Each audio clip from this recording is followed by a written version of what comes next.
What's up, guys? Max here, back with a brand new episode of the Scuttlebutt Show. Hope you're all doing great out there, wherever you are, whatever you're doing. If you're new here and you're out here to see Rob, who is our special guest today, make sure you hit that subscribe button so you don't miss all the great upcoming episodes of the show. Every month we have this incredible guest. You guys have come to know him very well. Of course, needs no introduction, but I am pleased and proud and happy and honored, as always, to welcome on the show my good friend, Rob Sweetman. Rob, how are you doing? I'm doing amazing. I'm so glad that the show is back up and running and rocking and rolling, and that I'm still a guest here. So thanks for having me. You have a permanent residency on the Scuttlebutt Show if you want. I feel like you're not a guest. You're a cast member. You're a co-host. You know, that's right. From one of the first ever guests to several years later, and we're still doing this, and I think that's awesome. Man, I remember sitting in, what was that? Were we in North Park? And you had your studio set up, yeah, with the radio station before you went video, right? So 1990s, but it was cool. And yeah, we would go there and come in the back door, and then I think we were like sitting in the room off to the left, and we had our own microphones, and it was really intimate. It was cool. But hey, Okinawa's cool, digital's cool. We can reach a larger audience like this. So yes, it has been quite a journey. Someday I'm gonna have to go back and dig out old photos from that studio and do like a recap of like a road to how we got here, type thing, which actually, now that I think about it, sounds like a pretty fun idea. So what's new? What's going on? Well, you broke 7,000 subscribers. So huge shout out to the Scuttlebutt Show. Everybody's watching you. Thank you. And you guys might not know this, but Max has like thousands and thousands of TikTok followers. If you guys have never been to Scuttlebutt Show Max's TikTok, it is booming. It's exploding. It's cool to watch your success, man. Well, thank you. But we're working on the 62 Romeo. You guys remember last year that we released a documentary following a study that we did. And basically, we just want to throw a bunch of team guys like veterans into a program and see if we could fix their sleep, right? Combat veterans, dude, just like gnarly backgrounds, Everybody remembers 2005 in Iraq. I wasn't there, but I heard about the stories. And so we have guys coming from that, and they don't sleep. They don't sleep. They don't get it. They don't understand. It's like, why am I not sleeping? So the 6-week program is literally the kitchen sink. Like, we put everything that's proven to work into one program, and, you can guess, right? It was super successful. We like blew the numbers out of the park. So we're trying to figure out how to communicate that to a broader audience. We're talking to several nonprofits that focus on veterans, right? So that we can potentially get this in the hands of the veterans that need it. We did that documentary that was published for Veterans Day last year. It's still live. And now we are working on the academic paper. We've been working on it since we finished the study, but we're going to publish that soon. We're just trying to figure it out and navigate all that. I've never published an academic paper before, but that tells all the secrets. So like the documentary was kind of sensationalized. It's like, oh, wow, everything's great. We went from here to there, but the academic paper gets into the nuts and bolts and the actual data. Like, how did we do it? How did we increase people's sleep by like 40%, where they're getting enough deep sleep, enough REM sleep, and their lives are completely different. They're present for their spouses. They don't have as much emotional instability or memory loss or just fogginess, like brain fog when you wake up tired. So my life is good, man. This is like the most rewarding thing I've ever done. And it just keeps growing every day. So that's awesome. It's good. It's the most important thing that I like to hear when people say something like that, they feel like their work is rewarding, that their mission is meaningful, that they are happy, that they're good with their families, on good terms with their families, on good terms with their friends, doing well, feeling good, in good health. That's the most important thing. And it sounds like you have a lot of big stuff going on. Is that academic paper something that your team is working on? Is Dr. Mishra working on that with you? Totally. Yeah. Dr. Mishra is the lead author on it. And then we have Terry Quinn and Barda Sataku, who Terry is a longtime executive and is trying to emerge in the research space. He works with us. And then Barda, I think she's about to do a residency. So she probably have a good conversation with your wife, exploratory conversation. Yeah.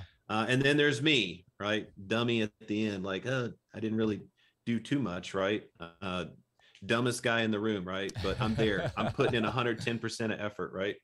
So I'm really happy. I'm really happy with where it's come. I can't share the paper with you yet, but we have to go through this process with, we don't even know where we're going to publish it. We're trying to figure this out. But as soon as I do have something for you, I'll shoot it over to you. Yeah, can't wait. I know that that's a very serious thing. I guess then you would be a published, you would have a published paper, like would that be, I know you just said you can't talk about it, but I know for an example, my wife in her practice and in her residency went through many processes of writing papers, submitting them for publication, and then seeing what foundation or academic journal or whatever would accept it and publish it. And that's always a massive achievement. It's a big milestone. So I can't wait to hear the updates on that. Do you, yeah, I mean, sorry, go ahead. Well, I was just going to say, I'm pretty hard on myself, right? You get up and you work hard every day, you try to achieve your goals. But I realized the other day, it's been more than 4 years I've been working on this. I think it's about the same timeline as the Scuttlebutt, Yeah. right? Yeah. And I take a look back and I'm so hard on myself, but dude, I've written 2 patents. We have an academic paper, a documentary. We have people that have written letters to me that saved their lives. You know what I mean? So it's like, I don't have all the answers, but we're doing good stuff. And like, when we take a look back, it's like, yeah, man, we're about to publish an academic paper. I never would have thought that, sitting in Iraq at the fob, cleaning our gun or messing around. What were those energy drinks? A little like Rippets. Yeah, Rippets. I never would have thought that I was sitting right here doing this stuff. But anyways, so sorry to interrupt. No, you can't interrupt me. This is your show. So do you remember, I was going to say, do you remember when we had all those people from your team on the show and we did the spinning wheel and the giveaway? Maybe was a fun episode. Maybe we can get the whole Exist tribe on the call next time. Yeah, let's do it, man. Let's get the whole Exist tribe. Since then, and I just got an email from Brandon or Justin this morning. Is like, hey, what's up with the Restnode? And I have Restnodes over here I'm working on. But check this out. This is a handmade wooden Restnode. I don't have the guts in it yet. That's dope, right? Yes, that is nice looking. If you take a look at the difference in the new design, look how much smaller it is. Oh, right? Yeah. And the reason why is because a lot of people were telling us like, oh, it's too big. It's, I don't know. And then making it smaller is cheaper. It's easier to ship and stuff like that. So we crammed in a little bit tighter. But to answer everyone's question about the Restnode, we're still working on it. This is like one of the hardest things I've ever done in my life. So China is behind on every single chip we need for this Restnode.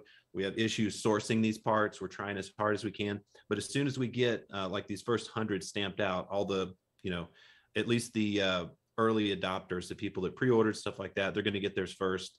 And we're going to get it done. So, yeah, I'll just say, not directed at you, but myself as a consumer, I've always been a big supporter of like Kickstarters and independent fundraising campaigns for innovation. I believe in being a early adopter of things, and I support that kind of stuff.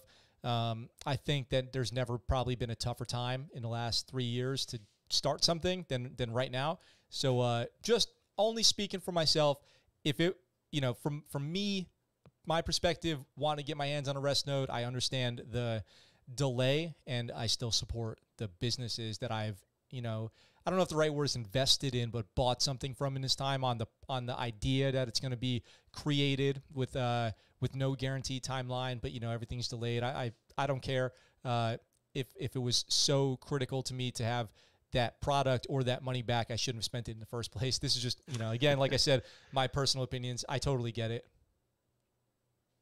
Well, it's everybody's supportive. I mean, everybody gets it. No one, Terry does supply chain for forever. He worked at Qualcomm as the VP of operations there.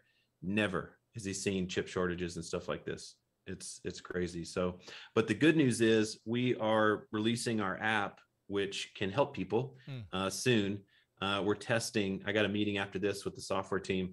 We're testing the Android app and the Apple app for the Restnode, and we're not quite ready with the simulated Restnode, but because of all these delays, we're going to throw a simulated Restnode on there. So the device, the phone, will kind of do what the Restnode does, and that'll be good for people that use the Restnode and want to have it on travel and don't want to bring it with them. So hopefully people can get some benefit out of that just from the free download. And that's coming, next couple of weeks. So can't wait. I'll have to get a copy of it and do some kind of a review of it. Absolutely. I'd appreciate that. Be brutal, man, because that's how we're going to fix it, make it better. Maybe I'll send you a separate one. No, I'm always honest when I do that stuff. I always call it like I see it. Somebody said, can you go over the Restnode really quick and how it works? Maybe just a real quick wave tops. Yeah, sure. Absolutely.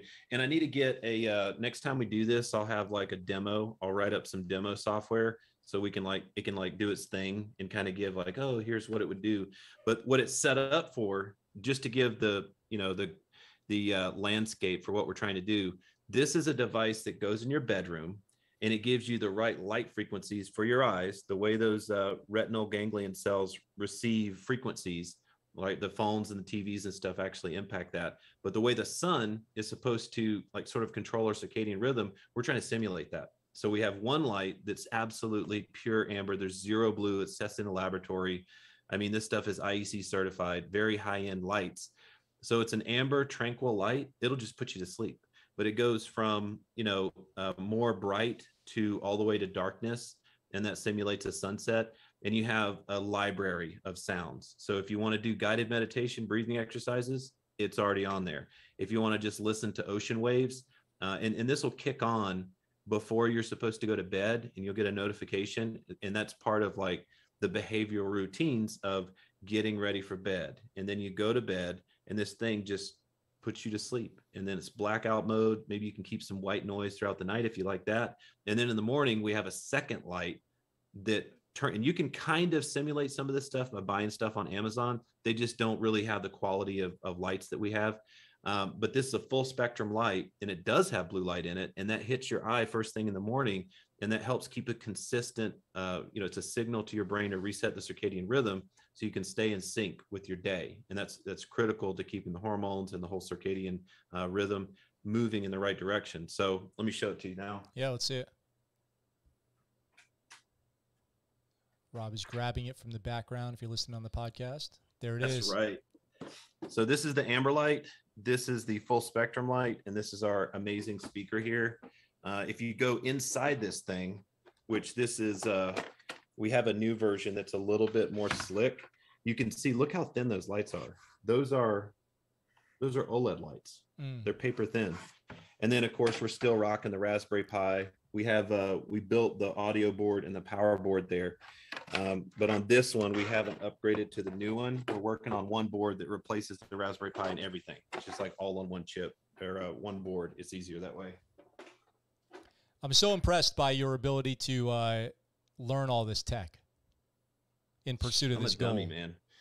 I can just find people that are smarter than me to help me along this journey, Well, I think that's an important trait too, building a team. I'm just the knucklehead that just won't give up, right? Just keep going. You kind of said it in the beginning there. You said that thing goes in the bedroom, and that's right. We brought everyone here today to talk about the bedroom. What are we going to talk about today?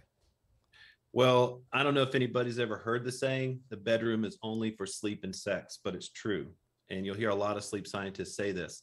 And, I'm not going to get into the second part of that, but what we're talking about is behavioral routines, right? And then we're talking about psychological associations with your behavioral routines. So, we can talk about that, and we can talk about the setting within the bedroom, but all of this, we want to have a conducive space for the best sleep opportunity. And so I'll paint a picture, like you go into your bedroom, and this is where you get into a fight with your girlfriend or your wife every night before you go to bed. And maybe it only happens once a week, but you start to associate a little bit of anxiety with being in that space in the bedroom. Maybe you're doing emails, you're up late on your laptop, sitting in your bed, or you're watching movies, which we're all guilty of watching Netflix, right? But if that is associated with the bedroom, it becomes a psychological framework of anxiety or a wakefulness or something other than sleep, right? So what do we want in the bedroom?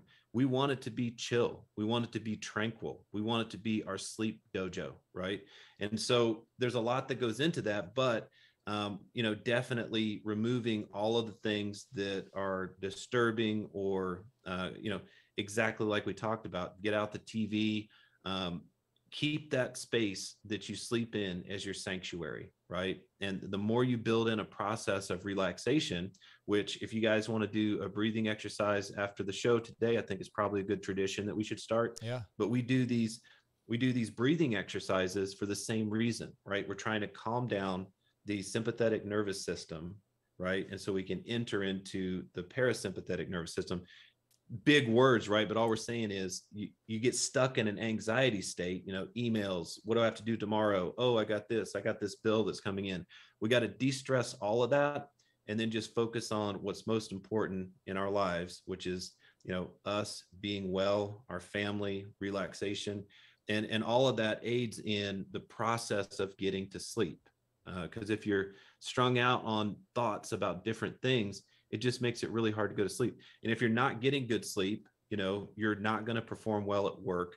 You're going to have a depleted immune system. You're going to have lizard brain. You're going to be foggy brained. You're not going to have all of the faculties that you need to operate at 100%, like Max, right? You got to operate at 100%.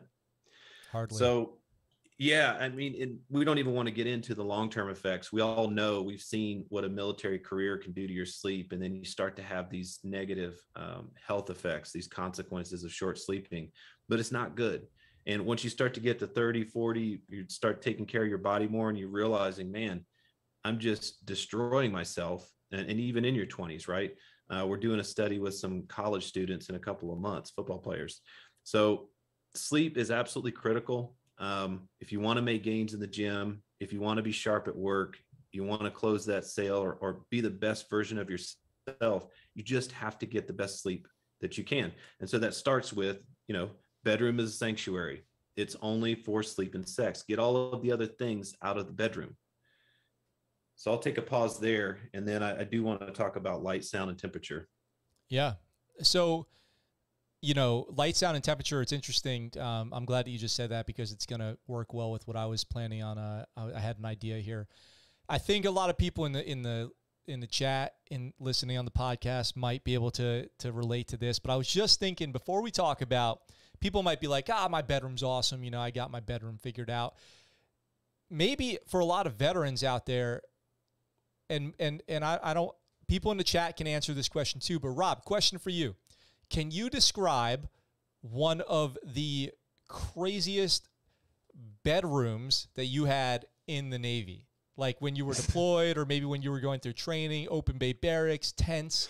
I remember these open bay tents I would stay in when I was like transitory in Kuwait or something like that. What is like an insane bedroom that you were made to sleep in when you were in the Navy? No preparation on this question, No just prep, off the cuff. Off the cuff. I'm just going to have to go back to training in Alaska, right? Oh. So they made us get down into our skivvies and jump into the Alaskan waters. And, they do a temperature test before you get in. So they know how long it's going to take for you to die, right? There's a scale, right? Here's dead. And then here's the different stages of hypothermia. It's like, we'll see how far we'll push them. But yeah, basically naked in the Alaskan waters. And so you sit there and it's not like when the water will take everything away from you fast. And so we had to do rewarming drills. So we had a little tent and you go get in there and you try to fire up your jet boil and warm up a thermos and put on dry warmies and just kind of like hibernate. And you didn't care about the rocks that were under your tent, that you just didn't care. And so I find that to be probably true with a lot of different sleeping situations. Like if it's getting gnarly out there, you probably care a little bit less about the conditions of your sleeping arrangement. I've heard guys, like I have a friend that was on the USS Hollister in the Vietnam era and told me that he used to fall asleep in the engine room to all the vibration and noise. Yeah.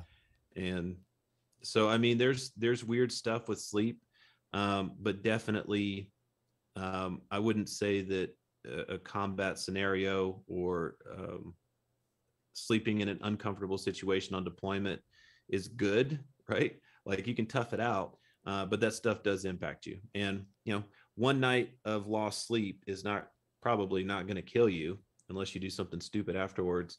But you can see that in your blood work, like 3 months later, it jacks you up that much. And so, I mean, even, you know, for us going down range and having a high op tempo or whatever, I mean, we're just bouncing between being sleep deprived, and we have basically the emotional intelligence of a drunk person, to, you know, cortisol spikes, adrenaline spikes, caffeine consumption out of control, nicotine.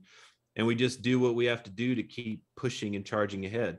And some guys crash eventually, right? And then some guys and gals just take it on the chest, and they start to see health problems that develop later in life. So I don't know. You got a good one? Where was the craziest place you slept? Well, I'll tell you, I love your answer. Like, you turned it into a total perfect metaphor about the rocks under the sleeping bag. But and I'd love to hear the chat too. What's the craziest bedroom that the military ever gave you? But I remember sleeping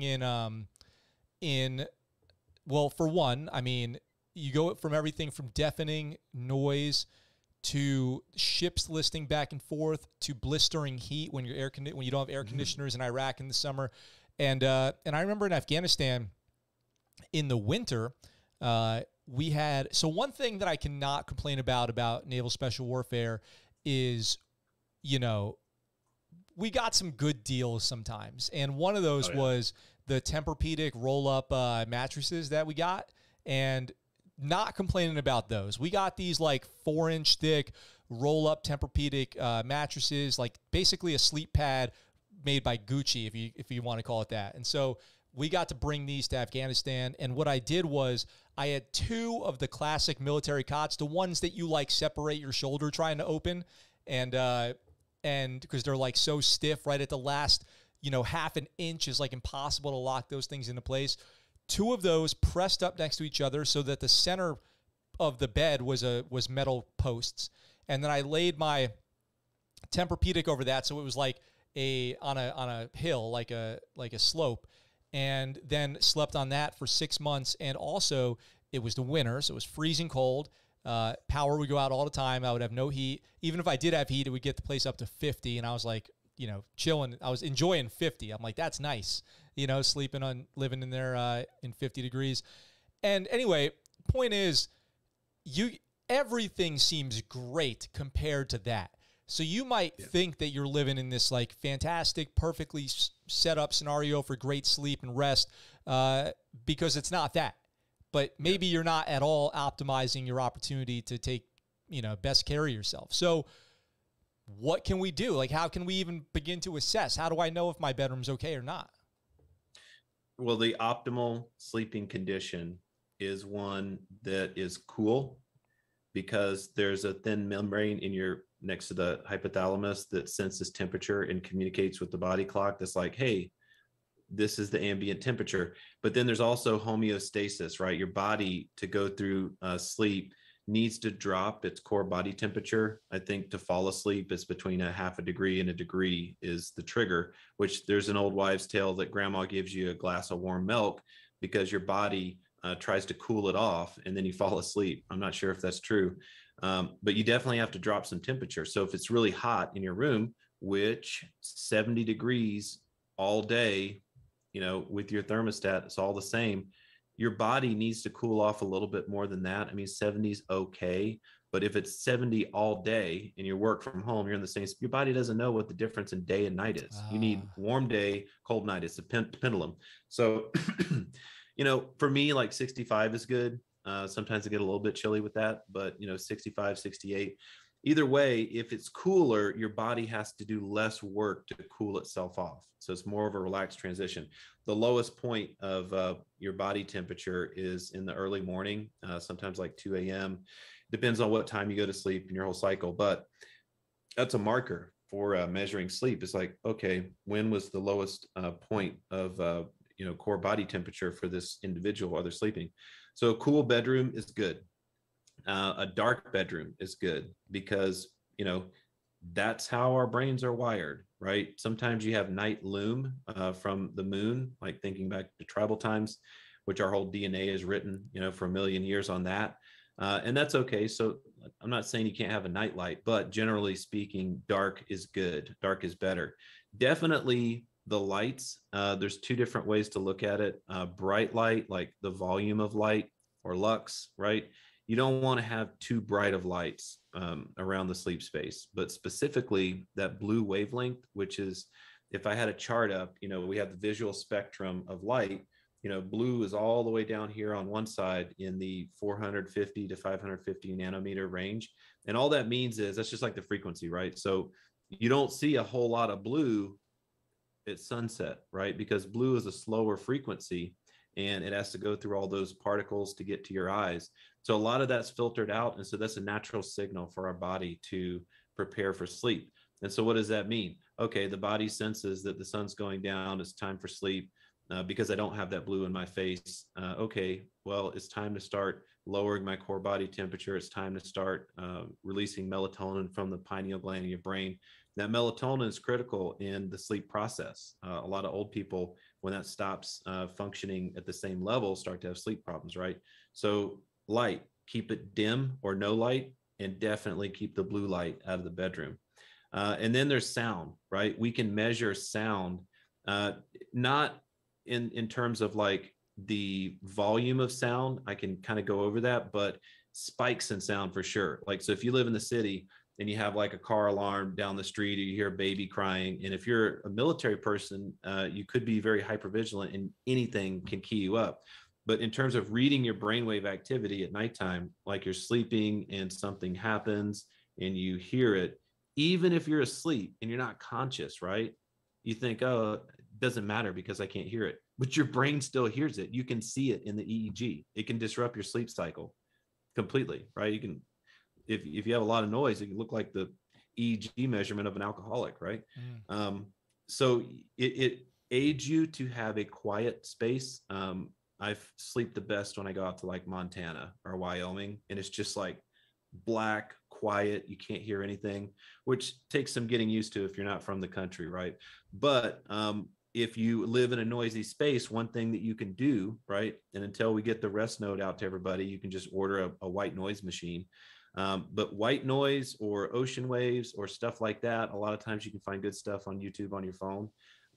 That brings up the ambient temperature, the ambient sound within the space, and it buffers out any noise spikes, right? So if you have a 70 decibel car alarm, from your position and distance, that is perceived at 70 decibels right here. But you have like an ocean wave, playing in the background at like 40 decibels in your bedroom. It's nice and calming. That's not going to be it's not going to be as big of a delta, right? As if it was quiet in the room and then all of a sudden you hear this loud sound. So that is what's going to disturb your brain. So that's why white noise is so effective. It's also calming, right? A lot of people like the melodic tunes. It just kind of relaxes them, but it also buffers out all the outside noise. So that's super interesting. If anybody doesn't understand, the delta represents the difference between two things. If you say the delta, so you're talking about from 40 to 70 decibels, a 30 decibel delta instead of a 70 decibel delta. That's interesting. I never thought about that. That's the foundation of our research: light, sound, and temperature. Light, sound, and temperature. Everything else kind of came later. The whole cognitive behavioral therapy and the breathing exercises. But because we're kind of focused on the core, like we want to fix sleep, we're not pinned to one thing. We want everything that we can find to help people with sleep because we're on a mission. We're on a mission to end sleep deprivation and improve it for every individual that we come in contact with. So how about, so I sleep in bed with my wife, unless I've done something wrong. And so is it, I've heard people sometimes, I guess back in the day, at least on television, they always slept in separate beds. Or so I've heard, actually, I know at least one couple who they have such different sleep needs that they actually sleep separately just so that they can get sleep. Is there anything to this, or like what should people be thinking about sleeping with their spouse or loved ones, maybe kids in bed boy. too? Yeah, this is a controversial topic. I've talked about this topic quite a bit, and I'm a big fan of getting good sleep, and you traditionally are going to get, we live longer if we have a spouse and we have loved ones around us. But if your spouse has a different sleep schedule than you, or they kick you in bed, or they snore, they can impact your sleep in a negative way. So if you remember, I don't know if you remember this, but they did the RAND report on sleep in the military, right? It was a huge thing. It was about the time. Yeah. I remember. So the author, Wendy Troxel, she's awesome. PhD type, and she wrote a book called Sharing the Covers. So she wrote that RAND report, but she also wrote another book called Sharing the Covers, right? And the book talks about this topic, right? It's like, to sleep with my spouse or not to sleep. And it's almost like, I feel like a lot of times the wife, I'm not trying to make a blanket statement, but it's, anecdotally, it seems as if the wife feels a little bit betrayed by this sentiment, right? No, we should sleep in different beds. But the truth is, people tend to sleep a little bit better when they have an isolated sleeping space that they can kind of just veg out and get good sleep. So tough topic. That's a good one. It's a good question.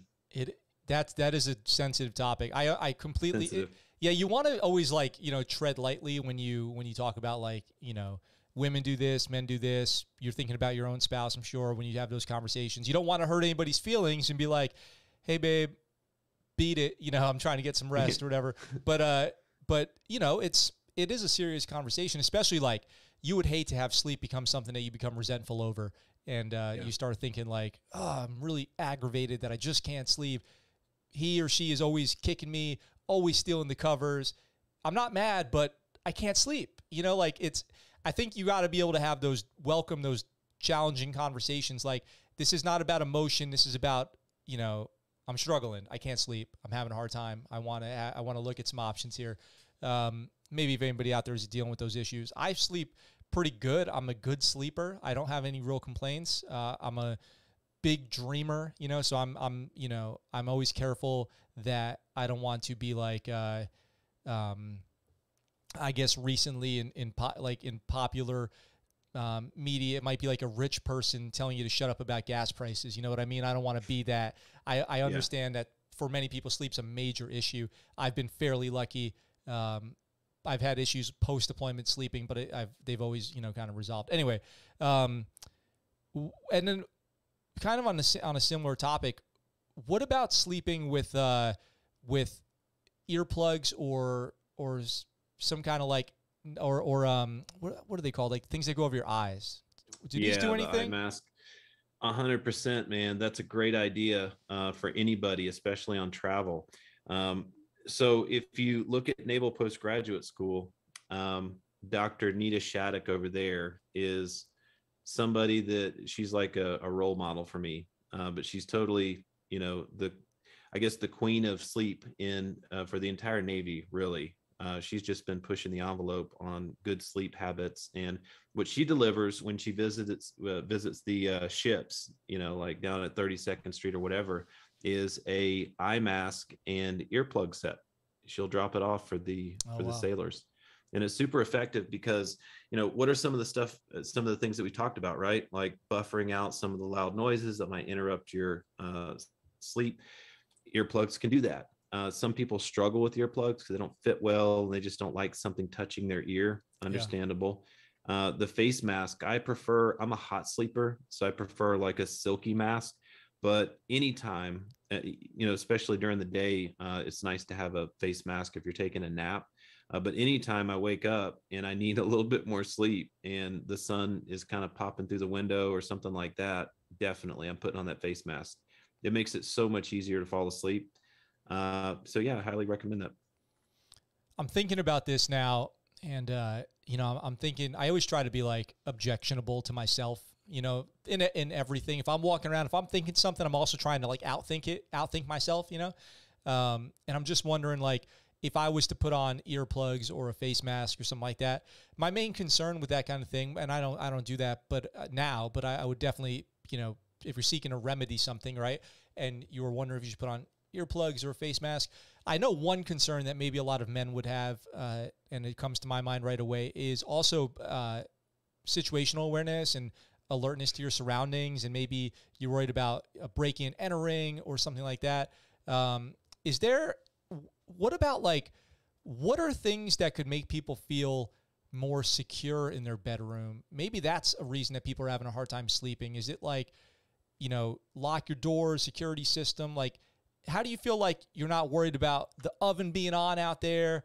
You get that kind of restlessness when you're getting ready to go to sleep. Is there anything to, like, put your mind at ease, that you are okay to start falling asleep, that you can relax, that nothing needs your immediate attention? I mean, this is a deeper issue, Max. If you want to talk about it offline, we can, man. Just kidding. Just kidding. No, but seriously, man, guys, and I'm sure gals, come back from combat. And I had one client that would wake up in the middle of the night and clear his house. He'd keep a pistol under his mattress, and he would just freak out. He'd wake up in a hypervigilant state and clear his house with the gun just to be sure that nobody was there. It's like, Jesus, what if somebody was there? It's like your friend came over drunk or something. I don't know, whatever. But it happens. So, hypervigilance is when you really can't turn off that level of vigilance or anxiety for awareness, right? And we all have it a bit ingrained in us in the military. Two big things lead to that, right? Situational awareness and attention to detail. Combine that with trauma and stress, and it's a recipe for a high level of responsibility for everything around you. And that's part of that sympathetic nervous system state, right? You're always on, you're turned on. If you don't feel safe and you feel anxiety around sleep and maybe something's going to happen, those are signs of, like, PTSD. Not a mental health provider, but I've seen a little bit of this stuff, and we have to be able to feel safe. We have to whether you have to get a door lock or ADT or put up bars over the window or whatever, we have to be able to feel safe. If you don't feel safe in your sleeping space, man, that can wreak havoc on your sleep forever, right? That's really all I have to say about that. We need to feel safe.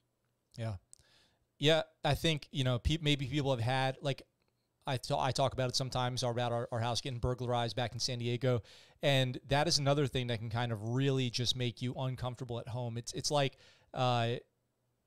when you're in the shower and you're home alone and you hear something and you're like, you kind of realize that you're in that vulnerable situation, like you're the loud noise of the shower, you're standing there naked, soaking wet. If you try to get out, you're going to slip and fall. You hear a noise or the dog starts barking. You kind of can't, I kind of can't help but think, what's going on? What's going on out there? What could that be about?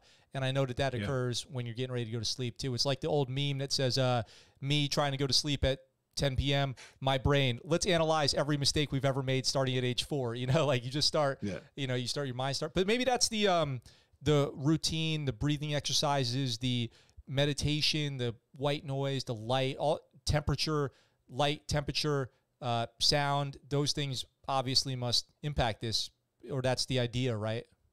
Yeah. If once you can relax, right, and change state, like we teach, and like, forgot to mention this, like John McCaskill teaches. I don't know if you guys are into cool t-shirts, but John McCaskill is a mindfulness and meditation coach. He was also a team guy, super awesome human being. And this is his new shirt, right? And I think you can get it on, do you have that website? Yeah, I got it pulled up right now. It's the Mission 60. You guys can find out more information about John McCaskill. Maybe I'll try to get him on the show. But he's doing a lot of work in mindfulness now. Is that right? Yeah. Mindfulness, which includes like gratitude, but also like being present and there's like a different present to like feeling your, like Alan Watts talks about the vibrations, right? Feeling your surroundings versus being situationally aware. More of a sensory thing than an alert thing. But meditation's tied into all that. I think John is published on Insight Timer, which is the #2 meditation app. So that's cool. And he's part of NSW, so we got to support him. But he's doing really good stuff. So, Yeah. One question, if you don't mind me asking, Please, Max, please. did we get what was the vote on how people were sleeping? So the poll's still going, but I can end it right now. I can tell you that I can see 86% of the vote is to no. People are not getting enough sleep. Oh my gosh. And is 7% yes, 7% I don't know, 86% no. Okay. I mean, this is a primarily veteran. Most of your listeners are veterans, right? Yes. Okay. Well, so I'm going to post something. This is, I think that's the right link. If that link works on there, that's a survey. So specifically for military, right? If anybody is struggling with sleep, put your name on there. Just put your name on the list, because we're working on some stuff that maybe we might be able to hook you up. But put your name on the list, and then I have it. And of course, you guys can always reach out to me at rob@existtribe.com if you're struggling with sleep, especially if you're on a bad wave of depression or might be thinking about, bad stuff. I'm always there. But definitely specifically for sleep, I just dropped that link in there to put your name in the hat. Thank you, Rob. That's very generous. Of course. Somebody in the chat asked about melatonin. Yep. Are we asking, what was it? That's what I was getting at. Does melatonin get to be a habit? Yeah, anything you do to go to sleep becomes a habit, right? And you can associate sleep with anything that you think, induces the sleep. So, I mean, you can do it with a sugar pill, right? If you believe that it's helping you sleep, you can create an addiction to that and create a relationship with that substance. So melatonin's an interesting one because, only you and your doctor can really have that conversation, right? But almost everybody has a normal, healthy pineal gland in their brain, and they produce melatonin every single day. You might not be producing melatonin because you don't work out, you don't go outside and get light. This stuff is important, which is probably why you sleep so well, Max, because you crush it in the gym every day, right? But that's right. If you're drinking too much caffeine, if you're keeping yourself in a high anxiety state, if you're putting the blue light, that's a big one, putting the blue light in front of your face, or some of those other things we talked about in the bedroom, that can delay melatonin production. So you think like, oh, geez, well, I'm not producing enough melatonin. I'm not sleepy at night. So maybe I need to take this supplement, right? The thing about melatonin is it's not regulated. And so they will say stuff like, I mean, you probably only need like 5 micrograms. And the only time you'd need it's like if you're jet lagged or something like that. But people are taking 5, 10, 20 milligrams.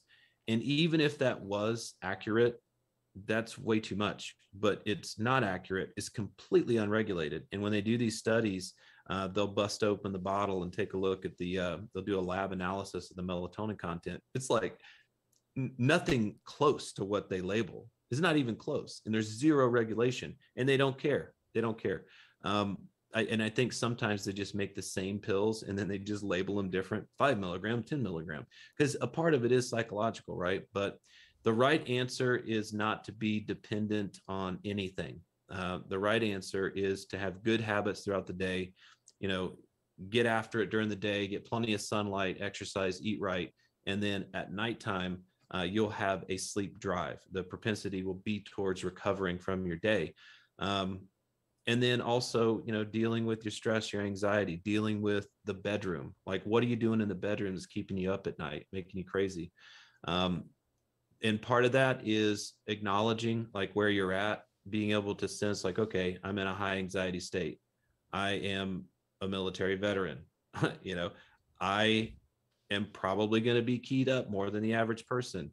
maybe some breathing exercises will be good for me. And then all of a sudden, and I've talked to master chiefs, right? Captains. And they're like, yeah, whatever, dude. Right. And then they do the breathing exercise. Like, yeah, I know, I've heard about breathing. Then they do it and they're like, oh, okay, I feel really good. And then you start doing it consistency, and then that's your medicine, right? That's your medicine, and it's effective, and it has long-term, behavioral positives, as well as like everything that comes with it. It's not like getting on a pill that you're addicted to for the rest of your life and you have to pay for.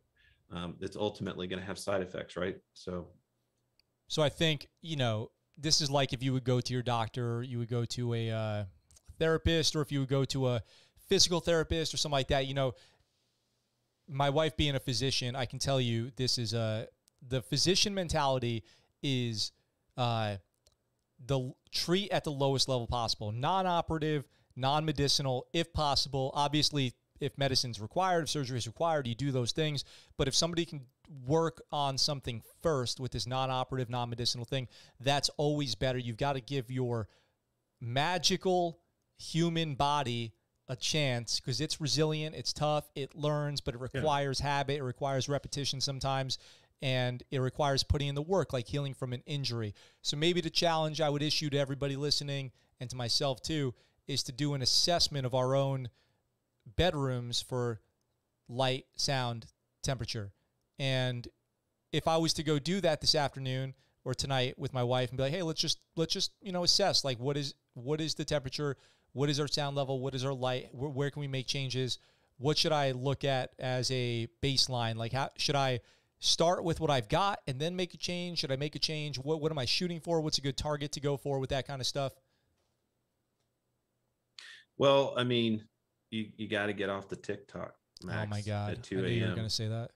Yeah. I mean, hey, no, I'm not coming down on anybody. And, rule number one is there's no such thing as perfect sleep, right? A lot of people get spun up on trying to find the perfect sleep and measuring the perfect sleep. Getting rid of the anxiety around getting perfect sleep is just as valid, right? But if we do things that we know based on the science are going to be better for us, we're introducing all this technology into our bedrooms. Let's take that out, right? Let's take out, I know you already put the TV mount on the wall and it's going to leave holes in the sheetrock, right? But take the TV out of the bedroom. Watch the TV in the living room and go to sleep in the bedroom. Your bedroom is your sanctuary, right? We don't have time to live a half life where we're always just one step behind, and we're like, oh, well, I didn't get good sleep last night, so I'm depressed. So I'm going to watch Netflix all night and just pass out and not get good sleep. We have to take our nutrition seriously. We have to take our exercise seriously. And sleep is just as important. So I'm giving you guys tips. You don't have to do them, but they will help if you do them. Take the TV, take the iPad. Here's a nice trick, right? Put the charger to your phone in the kitchen or in another room, right? I know a lot of us need alarms from the phones to wake up. So maybe put it within an earshot, right? But having that out of the room means you're not going to be checking emails. You're not going to have the blue light in the face. You're not going to have, ding, ding, ding on social media, igniting your brain and keeping you alert. And then all of a sudden you can't go to bed. You don't know why. If you want to play with your thermostat, a lot of times, like if you have a smart thermostat, I know some people were talking about smart devices. The Restnode is a smart device. It can connect to your thermostat, it can connect to your smart lights, it can connect to all that stuff. We currently have a Withing sleep mat that we measure people's sleep with. It links up to it. So this thing, when the Restnode comes out, it's going to blow you away. There's nothing like this on the market. But just in terms of tweaking your own thermostat at the house, if you can afford it, right? Sometimes it costs money for AC. Sometimes it's cold at night and it's free, but you just, for whatever reason, maintain 70 degrees. Maybe you're paying for that heat. I don't know. But if you can try to figure out a way to keep it a little cooler at night and then let it get a little warmer throughout the day, your body's going to sense that temperature change. It's called a diurnal temperature change, right? It's like daytime, nighttime. Our bodies sense the heat, and it's all signals as part of our process. So colder at nighttime, warmer during the day, and then probably, maybe you don't like to use the face mask and earplugs. Those are good solutions, especially for travel, but blackout curtains. Blackout curtains is a good one, right? You slap those blackout curtains over the windows, block out any light.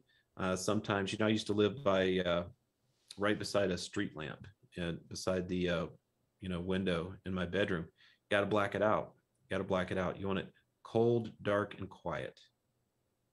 All right. Cold, dark, and quiet. I'm going to keep that in mind. I'll do a little self-assessment later. I can tell you one thing for sure is we live next to a lot of ambient light, and it comes in, and once my my eyes adjust for nighttime, it's like it can be like, full moon or pretty bright in there. I can walk around fine. I could do tasks in there. That's how bright it gets in our bedroom at night. So I could probably work on some blackout curtains for sure. Well, so posted the link. Are we going to do a breathing exercise for this? Do we want to do a survey? Do we want to talk to the audience? What do you think? Yeah, man. I was going to jump in and say, if you're ready, we could probably start setting up for doing a little breathing exercise. And I'd like to invite everyone to join us too. So the only one that we don't have enough time is the eye rest. That takes like 20 minutes. Okay. And I'll definitely fall asleep. You'll be like, Rob, wake up. We're still on. We're still alive. The whole audience will be asleep. You'll have no interactions in the chat. But if we want to do any of the other ones, I'm ready. I'm always ready. So last time we did box breathing and we didn't have we don't have the poll up for that. I'm going to end the poll with 87% of people saying they don't get enough sleep. Unfortunately, That's sad to see. And then, take it away. Tell us what we're doing. Okay, so if you can, Max, can you stream audio again, or do you? Yep, what kind I can. of setup do you need for that? Yep, I can do it. All right, so www.restnode.org/62R. Let me put it in the chat. So this is the website for. Let me put it in the chat. Restnode.org, not .com. .org/62R. Got it. We have the 62R. Oh, okay, you do. We have the 62R domain. We have all that stuff, but I'm working on some stuff that I can't reveal yet, but I'm going to tell you, it's going to be a really good thing, a reason we have those domains. But for now, you can just find it on our website right there. That, if you guys also want to do this on your own at home, you can go to your phone, you can go to that website, and I have the audio recordings from the lovely and wonderful Janelle Norton. She did all of those recordings for us. And so those are the exercises that Max has available to him. So you want to just do the next one? I think it was, is it the alternate nose breathing? Yeah, it is alternate nose breathing. You want to do that? Yeah, sure. All right. So I'll click the link and then it will start to play. Is that what I should expect to happen here? Yeah, as long as you're good with your audio. Here, I'll turn off my light too. I think it's less than 5 minutes, so it should be pretty quick. Yeah, we're all set up, and then I'll say a couple of things. So we're doing this because we want to relax our nervous system from the day, from any anxiety, from all of the things that bother us and keep us awake at night. So this is an exercise that you can do every day. You can do it in the morning, at nighttime. I love doing meditation and breathing in the morning. It starts my day off incredible. But specifically, if you do this before bed at night, it will help you fall asleep. So over to you, Max. All right, guys, I'm going to mute you, Rob, just so you know, and I'll unmute us when we're done, but you'll be able to hear the audio. And then I'm going to start the link for alternate nose breathing. Feel free to follow along at home. And here we go. We're about to do what's called alternate nostril breathing, or Nadi Shodhana. So for this breath, just find yourself nice and tall in a seated position, shoulders resting down and back, crown of the head nice and tall. Feel some length in the spine. Let the muscles in the jaw relax, the eyes soften. Eyes here can be opened or closed. And for alternate nostril breath, we'll be using our right hand. So go ahead and take a look at the palm of your hand. take your right thumb and gently depress just the right nostril. Gently just closing off the right nostril with the right.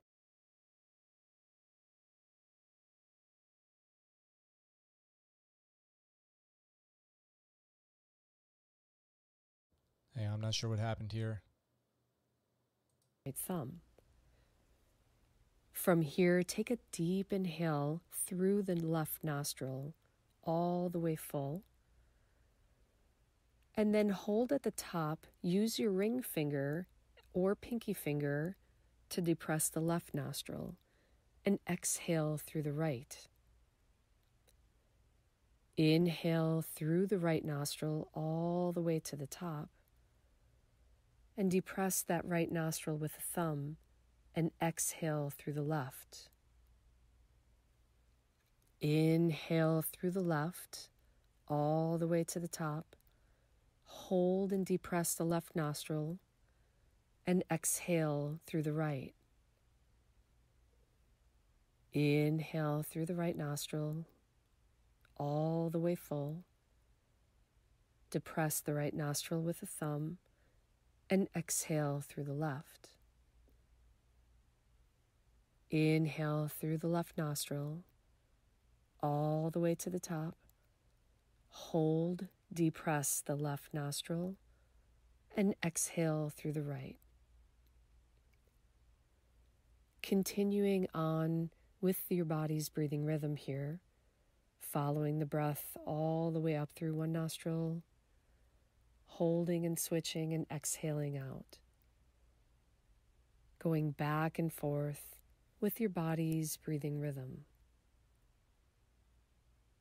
You might feel a little lightheaded when you first start this exercise, so maybe just start out with 5 or 10 rounds of alternate nostril breathing.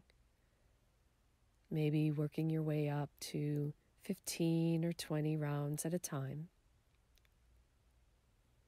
And when you feel ready to be done, keep the eyes softly opened or closed and allow the hand to rest back down to the lap. And just take a few natural breaths in and out, maybe noticing a difference between the left and the right side of the nostrils, maybe noticing a little sensation in the forehead or in the head. This breath is said to help reduce anxiety and bring up energy levels. It helps calm the mind. It helps in better decision making. So you can practice this technique before undertaking a really stressful task. Or you could try it anytime that you just need a little balancing of the left and the right hemispheres of the brain.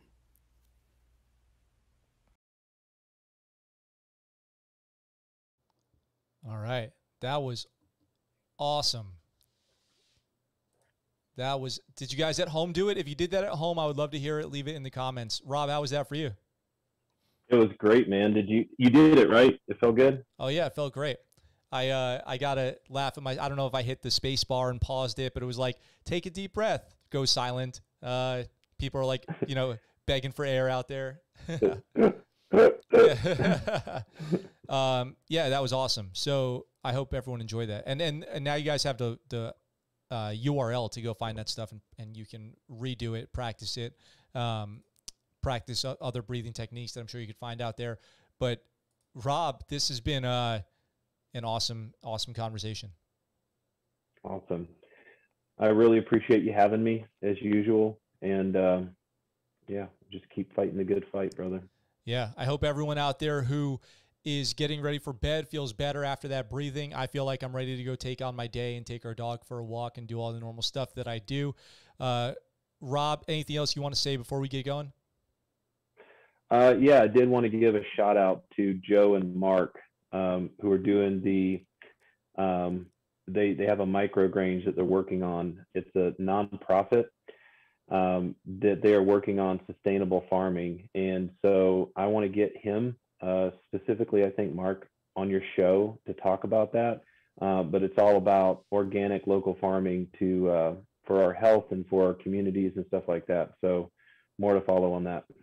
All right. I love that. That's like a little cliffhanger to get everyone excited for the future. All right. Sure. Rob, stick on the line real quick and I'll be back with you in a moment. All right, guys, that's going to wrap it up for this week's episodes of the Scuttlebutt Show. It's been great to spend this time with you. I hope you guys enjoyed it as well. Thank you, as always, for listening to our great guests. We had Duncan Smith this week and Rob Sweetman, and Rob will be back, as always, next month or sooner if he wants to, literally anytime. Hope you guys enjoyed that breathing. Hope you guys are having a great weekend out there. With all that being said, thank you, as always, from the bottom of my heart for joining me and making this an awesome community out here on YouTube. Thank you, Harry Lime Pie, for the super chat. With all that being said, I look forward to talking to you guys all very soon. For now, that's the Scuttlebutt. What you just said is one of the most insanely idiotic things I have ever heard. At no point in your rambling, incoherent response were you even close to anything that could be considered a rational thought. Everyone in this room is now dumber for having listened to it. I award you no points, and may God have mercy on your soul.